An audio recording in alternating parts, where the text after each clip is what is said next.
Daniel Laurent had built his name into a global empire before he turned 40. Tech magazines called him ruthless. Business channels called him visionary. Employees called him demanding. But to 5-year-old Emma, he was simply dad.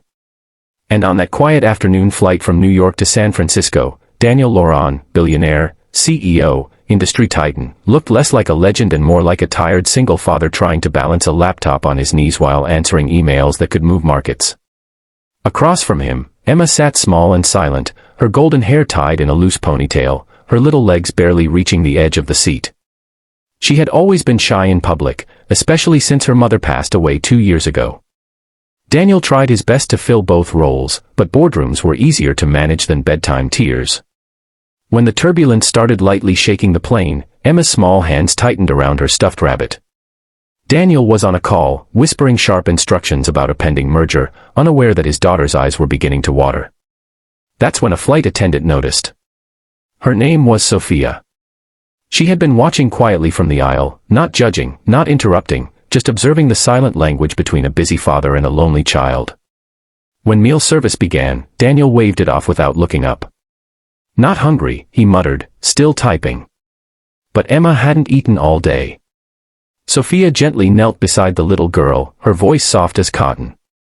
"Would you like some pasta, sweetheart?"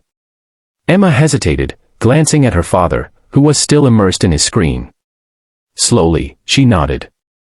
Sophia didn't just place the tray down and walk away. She sat beside Emma. She twirled the noodles carefully on the fork and blew on them to cool them down. She fed her one bite at a time, smiling warmly, wiping the corner of her mouth with a napkin, asking about her stuffed rabbit's name. And for the first time during the flight, Emma smiled, a real, bright, innocent smile. It was that smile that made Daniel look up. At first, he was confused. Then he was silent. He watched as a stranger did what he had been too distracted to do. He saw the patience in Sophia's eyes. The kindness. The genuine care that couldn't be faked. Something inside him shifted, something no billion-dollar deal had ever moved before. When Emma giggled at a silly joke Sophia made about the rabbit wanting pasta too, Daniel closed his laptop slowly. He studied the moment like it was the most important presentation of his life. After Emma finished eating, Sophia stood to leave, but Daniel stopped her. "Why did you do that?" he asked quietly. Sophia looked surprised. "Because she was hungry," she replied simply.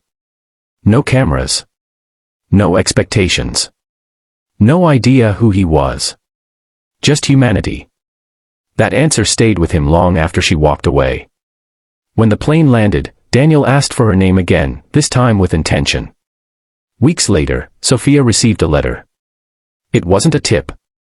It wasn't a thank you card. It was an offer, a fully funded foundation in her name dedicated to supporting single parents who travel alone with children, providing childcare assistance in airports worldwide. But that wasn't the real gift. The real change happened at home. Daniel began closing his laptop earlier. He scheduled fewer late-night meetings. He learned how to braid hair, badly at first. He made pasta dinners himself. Because on that flight, he didn't just witness a flight attendant feeding his daughter. He witnessed the father he had forgotten to be. And sometimes, the most powerful wake-up calls don't come from boardrooms or billion-dollar losses. They come from a simple act of kindness at 30,000 feet. If this story touched your heart, remember, success means nothing if you miss the moments that matter most. Subscribe to the channel for more powerful stories that inspire, transform, and remind us what truly matters in life.